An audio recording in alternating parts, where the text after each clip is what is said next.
So during the last lecture, we were seeing consumption function given by Keynes.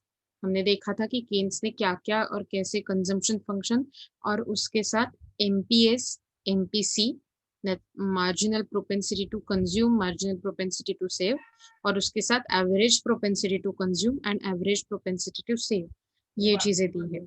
Okay, and today we are going to see Keynes law of psychological law of consumption function, that is it's a Keynesian theory. Okay, so Keynes propounded the fundamental psychological law of consumption which forms the basis of consumption function. तो जो consumption function हमने सीखा या फिर हम सीख रहे हैं उसका एक बेसिस, उसकी जो theoretical aspect है वो केन्स के psychological law of consumption से आता है.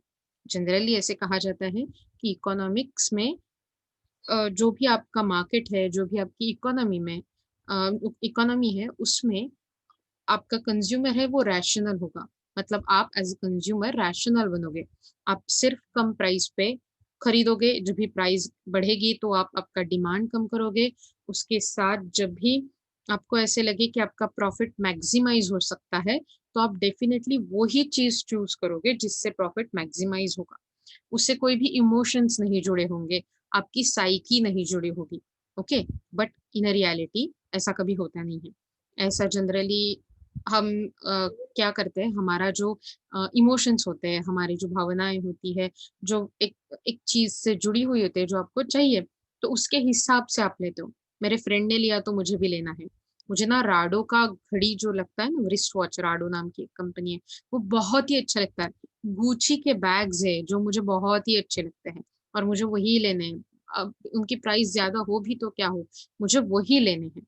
So that is your psychology और साइकी, एंड उसके हिसाब से आपका कंजम्पशन भी बदल जाता है. इसीलिए केन्स ने आपके इमोशन को नजर रखते हुए आपल्या इमोशन्स ना समजून घेण्यासाठी म्हणून सायकोलॉजिकल लॉ ऑफ कंजम्पशन के बारे में बताया है. Okay, Keynes wrote that the fundamental psychological law upon which we are entitled to depend with a great confidence, both a prior from our knowledge of human nature and from the detailed facts of experience, is that men are disposed as a rule and on the average to increase their consumption as their income increases, but not by as much as increase in their income.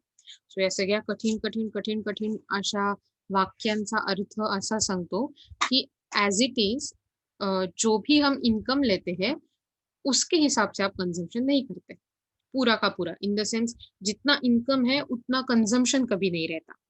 थोड़ा consumption कम रहता है और income और consumption के बीच में gap रहता है जो हमने देखा था, अगर आपको याद है. और ये जो गैप है वो कौन फिल आउट करता है, वो आपका सेविंग्स, वो आपका इन्वेस्टमेंट फिल आउट करता है. Okay, so that was what Keynes say. The law implies that there is tendency on the part of the people to spend on consumption less than the full increment of income. increment का मतलब होता है increase, change.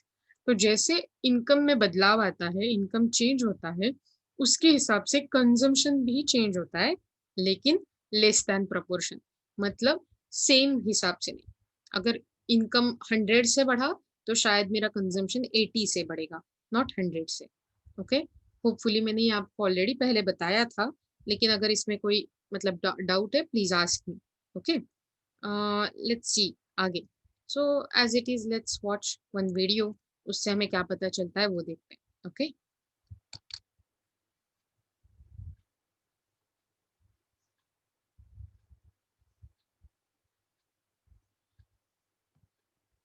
Are you able to see my screen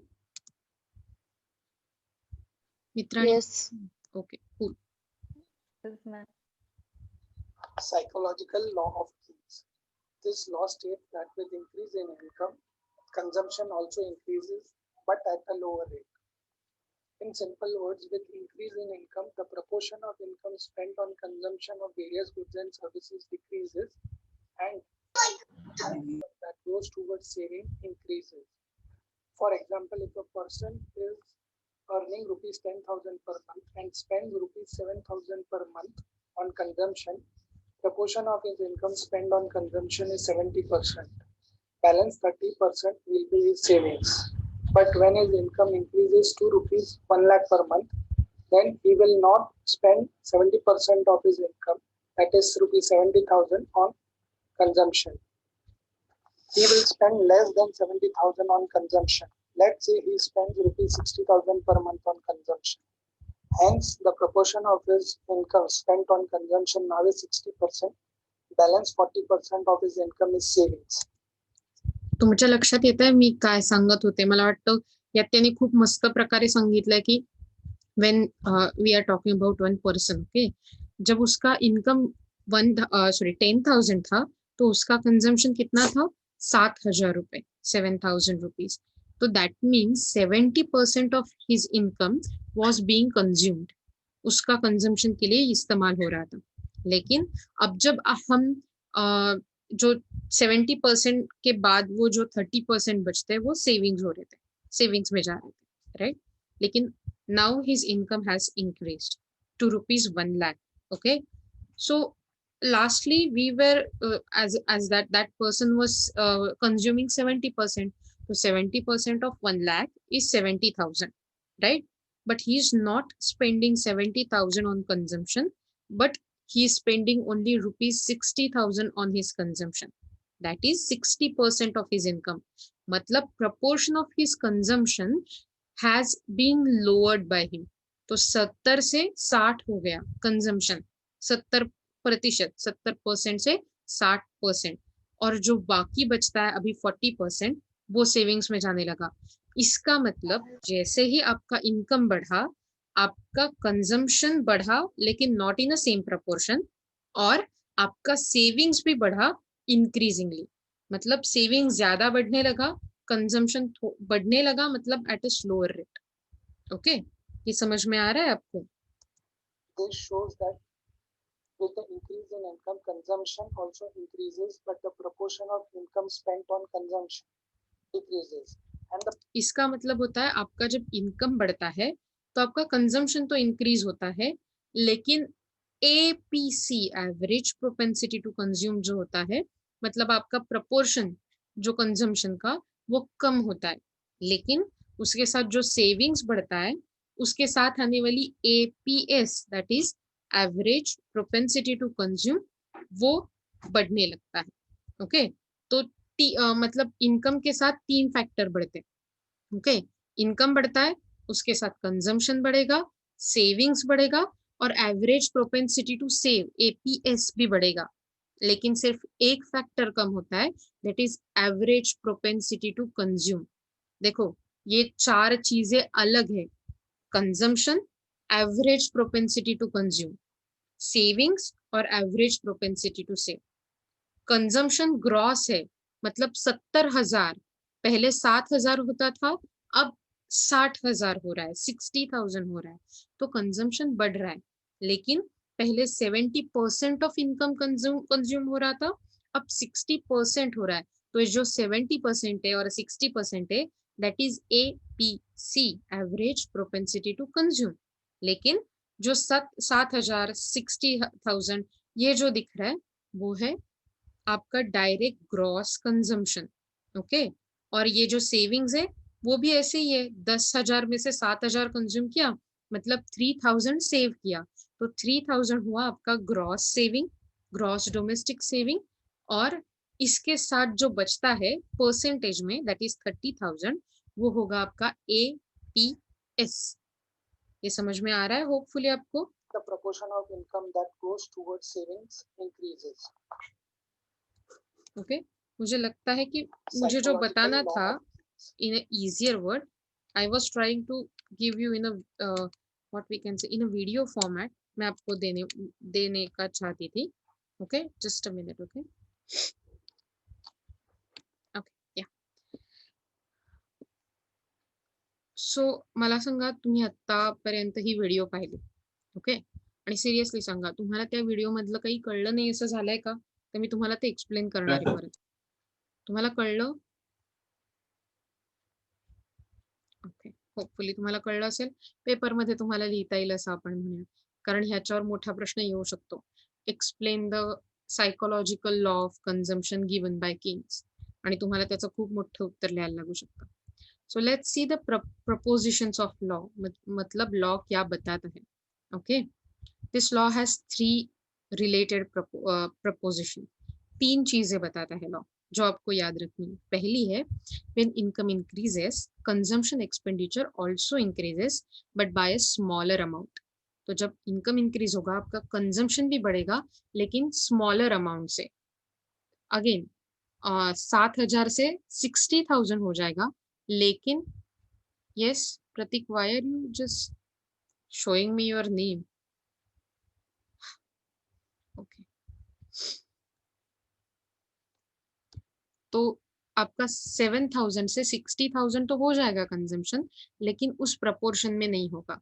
not in 70%, but आपका percentage घट जाएगा. The reason is that, अब इसके पीछे क्या कारण है वो देखते हैं. Okay, the reason is that as income increases our wants are satisfied side by side so that the need to spend more on consumer goods diminishes. तो जैसे ही आपका इनकम बढ़ने लगता है उसके साथ आपके जो वांट्स होते हैं, आपके डिजायर होते हैं, आपकी जो डिमांड रहती है या फिर आपको जो चाहिए ऐसी चीजें होती है वो आप उसके साइड बाय साइड मतलब आपका सेटिस्फाई हो जाता है, आप ले लेते हो, कंज्यूम कर लेते हो. मतलब जब शायद आपका 7,000 में 7,000 में पूरा का पूरा फुलफिल हो रहा था, अब आपका थोड़ा थोड़ा ज्यादा वांट्स हो गए. जब आपका इनकम 1,00,000 होगा तो आपके वांट्स बढ़ेंगे, आपकी डिजायर्स बढ़ेगी लेकिन वो पहले ही बहुत कम पैसों में मतलब मैनेज हो जाएगी. तो आपका पैसा बचता है. So that the need to spend more on a consumer goods diminishes. मतलब आपकी जो नीड है कंज्यूमर गुड के ऊपर, कंज्यूमर गुड मतलब गुड्स के जो 2 टाइप रहते हैं, एक रहता है कैपिटल गुड्स, एक रहता है कंज्यूमर गुड्स. कंज्यूमर गुड्स मतलब आप डायरेक्टली उसका कंजम्पशन कर सकते हो. कैपिटल गुड्स का मतलब रहता है जो आप प्लांट्स, मशीनरी या फिर जो गुड्स है वो आप नए प्रोडक्शन के लिए फैक्ट्रीज में इस्तेमाल करते हो, वो वाले गुड्स. ओके, तो क्या होता है कि आपका जैसे इनकम बढ़ता है आप कंज्यूमर गुड्स पे कम कम स्पेंड करने लगते हो क्योंकि आपका ऑलरेडी फुलफिल हो जाता है जो भी डिजायर होता है वो. तो इसके लिए the need to spend on more consumer goods diminishes. It does not mean that consumption expenditure falls. मतलब आपका consumption, gross consumption fall नहीं होता with the increase in income. In fact, the consumption expenditure increases with the increase in income, but less proportionately. मतलब आपका consumption expenditure 7,000 से 6,000 नहीं होने वाला, 7,000 से 60,000 ही होने वाला है. कंजम्पशन बढ़ने ही वाला है लेकिन जिस स्पीड से वो कंजम्पशन बढ़ेगा, जो प्रपोर्शन से वो बढ़ेगा, वो कम होने वाला है. एपीसी कम होने वाला है. Okay, that was first proposition. The second one was the increased income will be divided in some proportion between consumption expenditure and saving. This follows from the above proposition because when the whole of increased income is not spent on consumption, the remaining is saved. In this way, consumption and saving move together. इसका मतलब क्या है, जैसे ही आपका income increase हो रहा है आपका कंजम्पशन एक्सपेंडिचर तो इंक्रीज हो ही रहा है लेकिन उसके साथ आपका सेविंग्स मतलब ग्रॉस सेविंग्स जो हम देख रहे थे, पहले हमारा इनकम 10,000 था तो उसमें से 7,000 कंज्यूम किया, इसका मतलब 3,000 का सेविंग्स था जो बचे हुए हैं. लेकिन जैसे ही इनकम 1,00,000 हुआ आपका कंजम्पशन हो गया 60,000 तो बचते हैं 40,000 जो 40,000 आपका सेविंग्स में चला जाएगा. इसका मतलब जैसे ही इनकम बढ़ा आपका सेविंग्स बढ़ रहा है. ओके, तो अपार्ट फ्रॉम कंजम्पशन एक्सपेंडिचर आपका सेविंग भी बढ़ेगा क्योंकि जो पैसे बचेंगे कंजम्पशन एक्सपेंडिचर में वो आप सेव कर लोगे और ये दोनों भी एक साथ बढ़ेंगे. Consumption and saving will move together. Third preposition देखो, increase in income always leads to an increase in both consumption and saving. जैसे ही इंक्रीज होता है इनकम में तो कंजम्पशन और सेविंग दोनों भी बढ़ने लगते हैं. This means that increased income is unlikely to lead either to fall in consumption और सेविंग देन बिफोर। तो इसका मतलब है कि जैसे ही इनकम बढ़ेगा तो अनलाइकली आपका कंजम्पशन कम होने वाला नहीं है, या फिर सेविंग्स भी कम होने वाला नहीं है पहले से, वो बढ़ने ही वाला है। This is based on the above propositions because as income increases, consumption also increases, but by smaller amount than before, which leads to increase in saving. Thus, with the increase in income, both consumption and saving increases. पुन्हा एकदा same same same मुद्दा आपण बघतोय. आता मला सांगा, आपने ये तीनों ही प्रपोजिशन्स देखे, बरोबर? तुम्ही पाहिलेत ही तिन्ही प्रपोजिशन्स.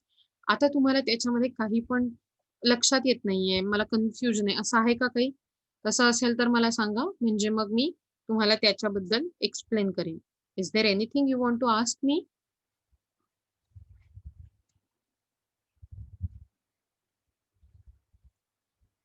ओके, तुम्हाला समजलंय म्हणजे सगळ्यांना मी जे सांगते ते?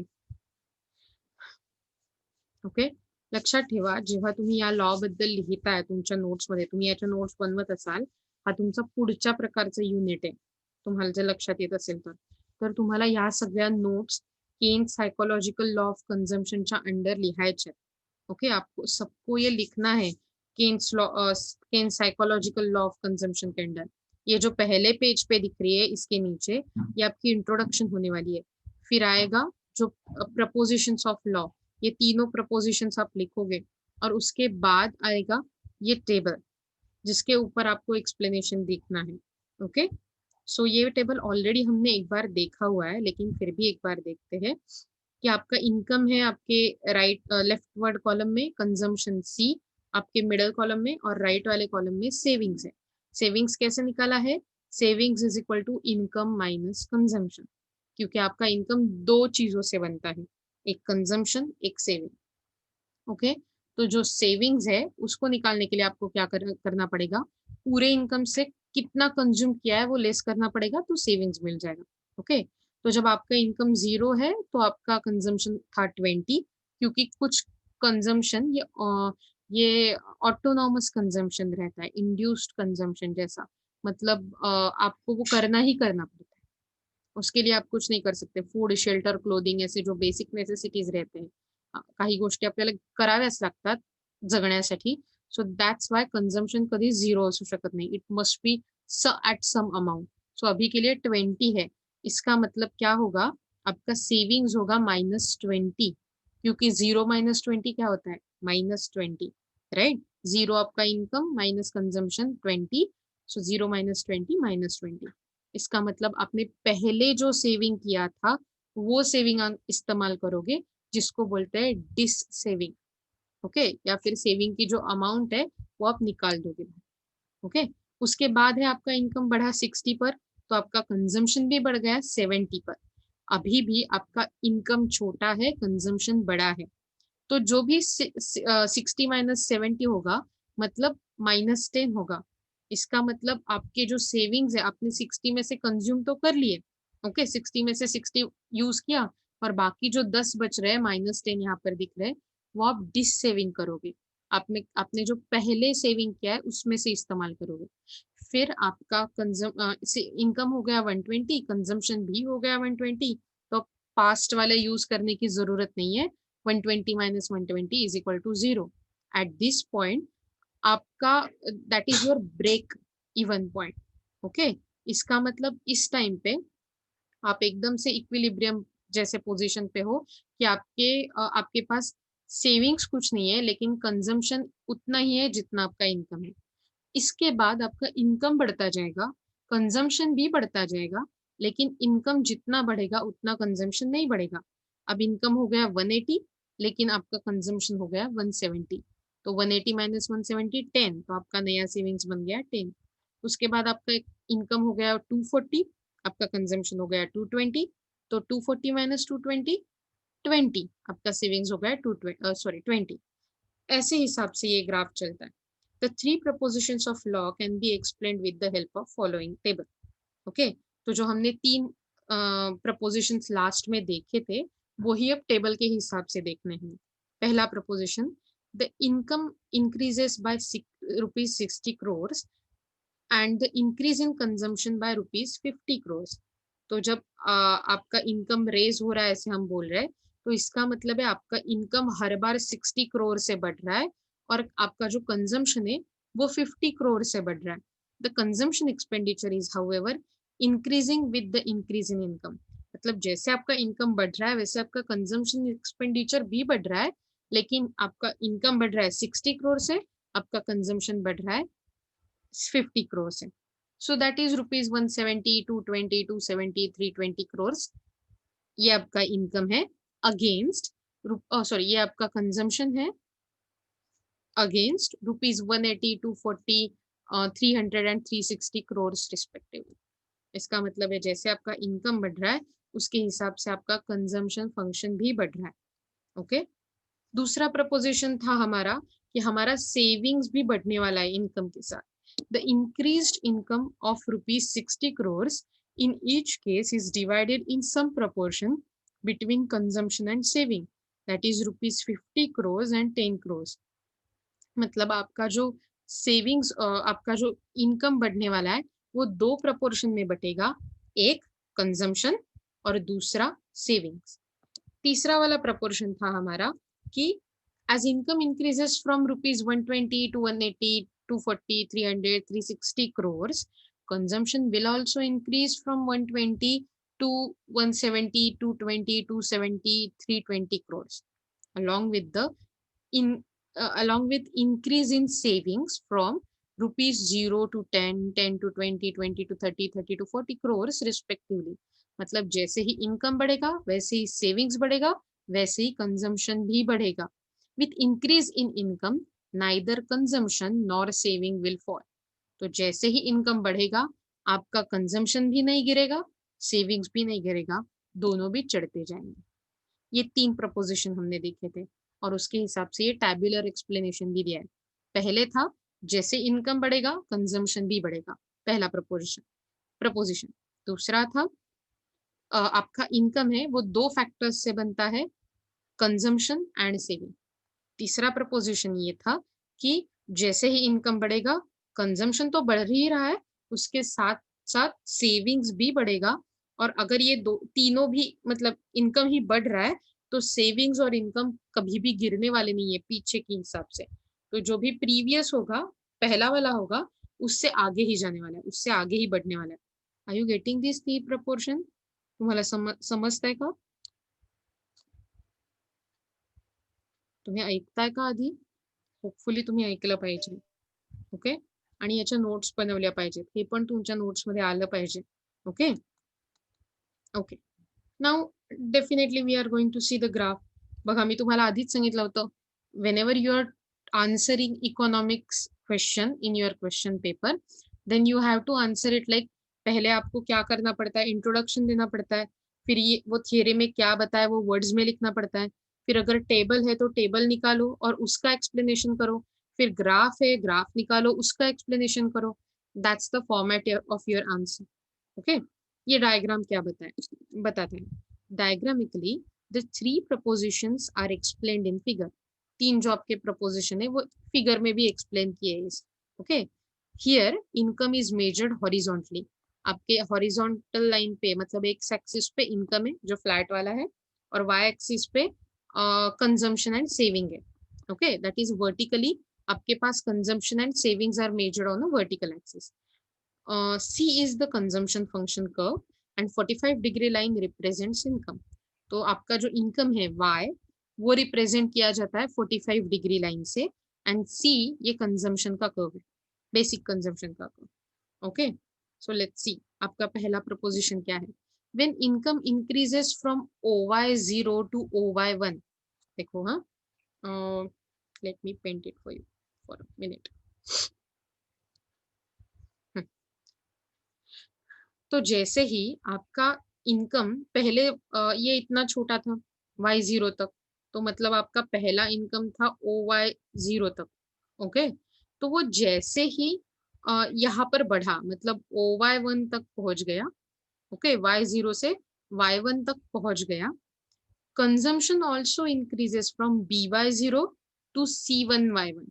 मतलब पहला था इतना कंजम्पशन, ओके, पहले आपका इतना कंजम्पशन था, ओके, BY, तो वो भी बढ़ गया, वो कितना हुआ, कंजम्पशन का ग्राफ जहां पर कट कर रहा है ये पॉइंट से, तो C1 और Y1 इतना आपका कंजम्पशन हुआ। मतलब जैसे ही आपका यहाँ पे, जैसे ही आपका यहाँ पर इनकम बढ़ रहा है, OY1 तक जा रहे हो आप, वैसे ही आपका B से C1 तक कंजम्पशन भी बढ़ रहा है, ओके। सिमिलरली आप OY2 पे जा रहे हो, तो आपका कंजम्पशन भी C1 से C2 तक जाएगा, मतलब आपका कंजम्पशन होगा C2Y2। समझ में आ रहा है? मतलब जैसे इनकम बढ़ा वैसे ही कंजम्पशन बढ़ा on the graph, okay. But the increase in consumption is less than increase in income. मतलब आपका जो इंक्रीज इन इनकम है, आपका इनकम जो बढ़ रहा है, उसके हिसाब से अगर आप देखो तो आपका कंजम्पशन उसके हिसाब से कम बढ़ रहा है। That is C1K2, okay. Where is this K2? Sorry, it's just a mistake, okay. So let's see that कि आपका इनकम क्या है। इट्स आपका इनकम है, पहले आपका ये पॉइंट है B, that is break even point, जो हमने लास्ट लेक्चर में भी देखा था, ओके। तो जैसे ही आपका मतलब इनकम बढ़ रहा है, उसके हिसाब से आपका कंजम्पशन भी बढ़ रहा है। इसका मतलब आप जब OY1 तक पहुंच रहे हो, तो आपका A1Y1 हो रहा है, आपका इनकम, इंक्रीज इन इनकम। लेकिन ये है ना, ये जो गैप वो बढ़ रही है, ओके। पहले ये 0 गैप थी, ओके, A1C1 वाली, ओके। यहाँ पर गलती से वो K2 लिखा गया है, don't write, it's a gap, okay. So A1C1, तो जैसे ही आपका कंजम्पशन बढ़ेगा, ये जो A1C1 है, A2C2 है, ये गैप बढ़ता जाएगा। और ये गैप क्या बताता है? That is a saving gap. ये बताता है आपका कितना सेविंग हो रहा है, ओके। प्रपोजिशन 2 देखो, when income increases OY2 and OY1 and OY2, मतलब OY1 से जब OY2 तक इनकम गया, तब it is divided in some proportion between C1, अरे यार, I guess they have given us some wrong letters, okay. आपको ये याद रखना है, I'll show it to you, कि जैसे ही ये C1Y1 है यहाँ पर, okay,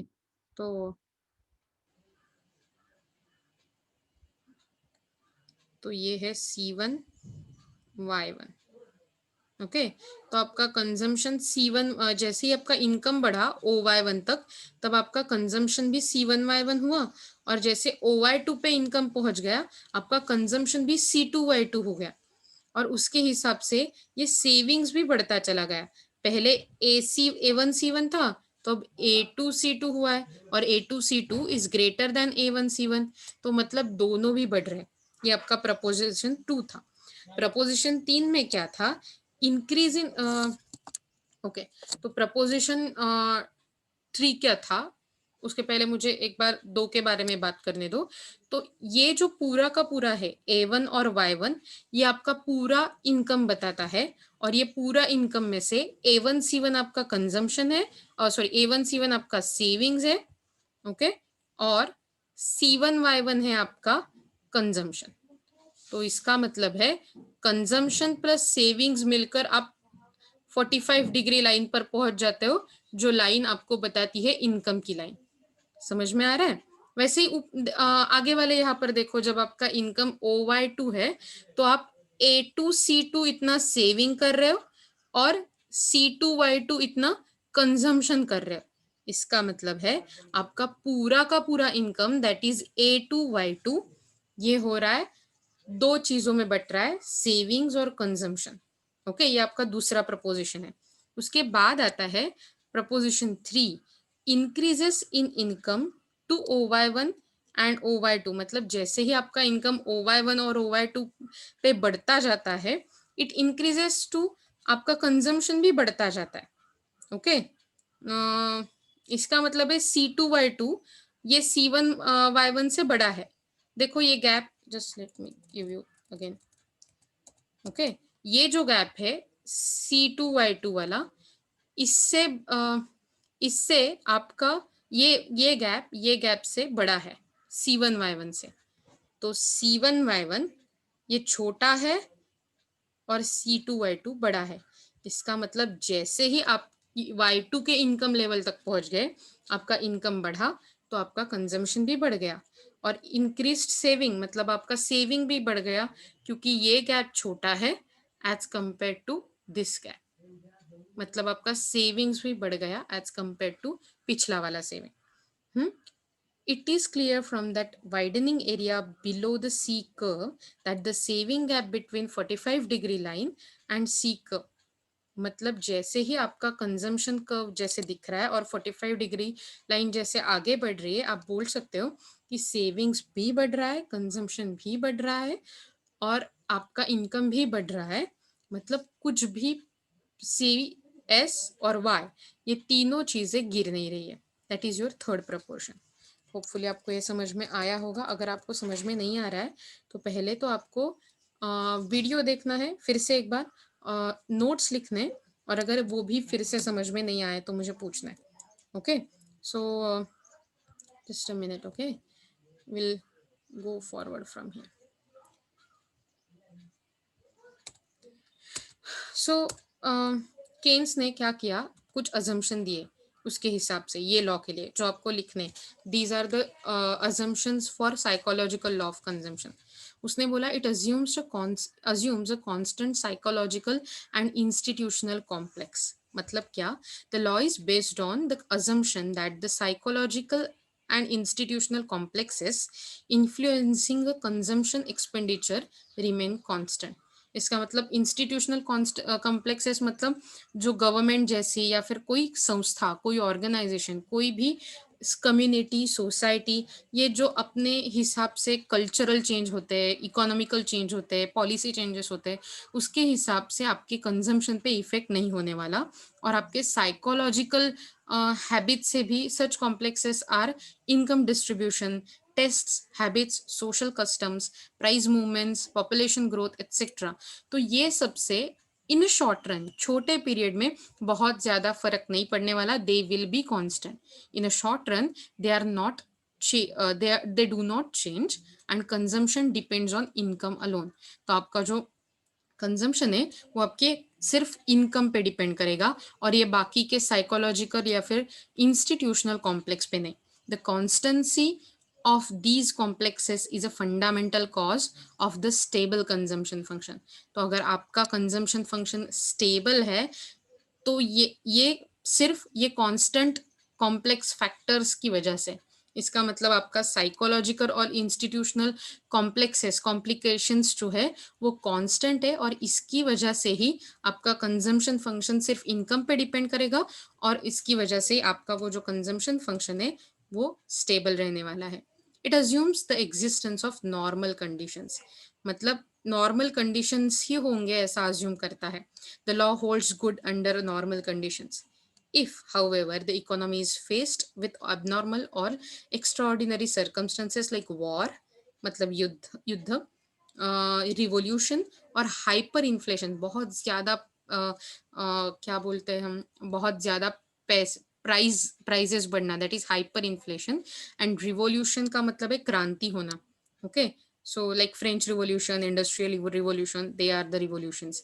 the law will not operate this law will not operate in the society। people will spend the whole of increased income on consumption।